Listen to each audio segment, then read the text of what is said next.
నమస్తే welcome to V3 news లక్ష్యం సమాజహితం YCP ప్రభుత్వ హయాంలో టీడీపీ నాయకులపై తప్పుడు కేసులు బనాయిస్తున్నారని మాజీ మంత్రి సోమిరెడ్డి చంద్రమోహన్ ఆగ్రహం వ్యక్తం చేశారు. ఏపీలో పరిస్థితులు రోజురోజుకు దిగజారిపోతున్నాయన్నారు. తండ్రి పేరుతో అధికారంలోకి వచ్చిన జగన్ ప్రతిపక్షాలను అణగదొక్కే విధంగా వ్యవహరిస్తున్నారని సోమిరెడ్డి చంద్రమోహన్ విమర్శించారు. ప్రొద్దుటూరు నియోజకవర్గంలో దౌర్జన్యాలు పెరిగిపోయినాయి, అక్రమ కేసులు పెరిగిపోయినాయి.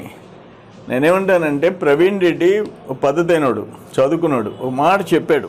ఆమె ఎవరైతే డాక్రా పొదుపు సంఘం మహిళ తెలుగుదేశం పట్టణ మహిళా అధ్యక్షురాలుగా ఉంది, ఆమె ఏదన్నా సంఘ సభ్యులకి డబ్బులు చెల్లించాల్సి ఉంటే విచారించి కన్నా తేలిస్తే నేను కడతానన్నాడు. తప్పతే వెల్కమ్ చేయాలా?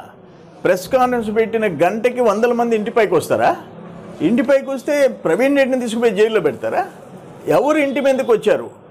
యాక్చువల్గా ఏ సెక్షన్లు పెట్టాలి? వాళ్ళ మీద 447, 448 పెట్టాలా? 447, 448 ట్రెస్ పాస్ దొమ్మి.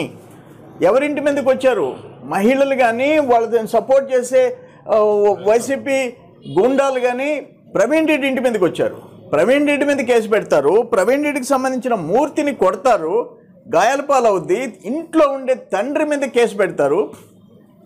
1 మంత్ కాలే ఎగ్జిబిషన్ కేసులో డైరెక్ట్గా నువ్వు పిలిపించి రా 10:30కి అని చెప్పి ఎమ్మెల్యే దమ్ముండాలా?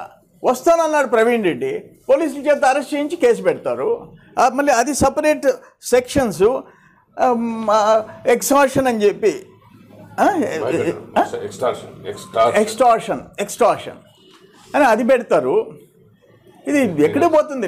నా ఉద్దేశం నిన్న ఇప్పుడు ఈయన మీద 307 పెట్టారు, 386 పెట్టారు, అట్లే 147 పెట్టారు, 148 పెట్టారు. అంటే అటెంప్టివ్ మర్డర్, వాళ్ళందరినీ హత్య చేయబోయినట్టు. ఆయన ఇంట్లో ఉండేవాడి మీద